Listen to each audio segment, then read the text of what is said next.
Gipaabot nga og mga adlaw Martes, mas maayo na ang kahimtang sa panahon dinhi sa Kabisayan ug Mindanao. Human sa lapad nga pag-uwan karong adlaw, gibutyag sa Pag-asa Visayas nga mihinay og nahimo na lang nga low pressure area karong hapon ang tropical depression kabayan.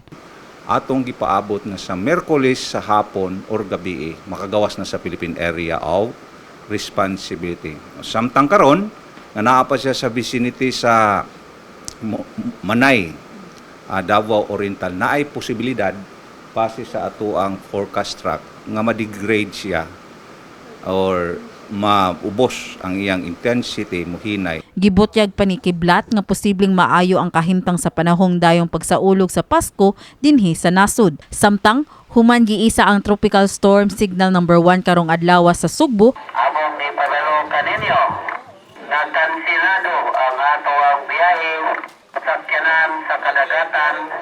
Kansilado ang biyahe paingon og gikan sa Olanggo Island sa dakbayan sa Lapu-Lapu.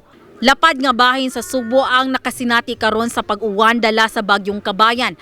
Gatusan ka mga pasahero sa dinhi sa Angasil Port ang na-stranded og naghuwat nga luwas nang makabalik sa pagbiyahe. Ang Deputy Commander sa Substation sa Lapu-Lapu Coast Guard nga si PO2 Jeremiah Likua mibutyag nga anaa sa kapin 70 ka mga pasahero ang na-stranded sa Angasil Port. Wala na tayo biyahe, ma'am. Hantod karon, ma'am. Yung sa Pag-asa, ma'am. So, maaga tayo sa Pag-asa. Dugang pa ni Likua nga makabalik na sa normal ang mga biyahe padulong sa Olanggo Island kung maayo na ang kahimtang sa panahon. Ang pasahero nga si Nanay Ding Barong, 60 anyos nga taga-barangay San Vicente, Olanggo Island, ang usa sa apektado sa kanselasyon sa biyahe karong adlaw. Asoy pa ni Nanay Barong nga alas 4 pa sa sayo sa buntag nag-atang na siya kauban sa iyang mga anak ug apo sa Angasil Port. Ang among plano nga manguli gini sa Olanggo kay kanang lain kay magpuyo og bahay nga dili amo. Dugang pa ni Nanay Barong, maghuwat na lang siya sa dugang anunsyo sa Coast Guard kung makabiyahe na sila pagbalik.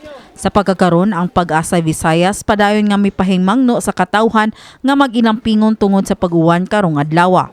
Unya katumanaa sa mga mabagba nga lugar, prone to baha ug dahili sa yuta, kanunay mag-monitor og makipag-coordinate, maminaw sa ilang disaster managers sa mga LGU kung unsay angay buhaton patuo sa mando sa mga disaster managers. Kini si Mary Francis Lin kaayon alang sa My TV, Cebu.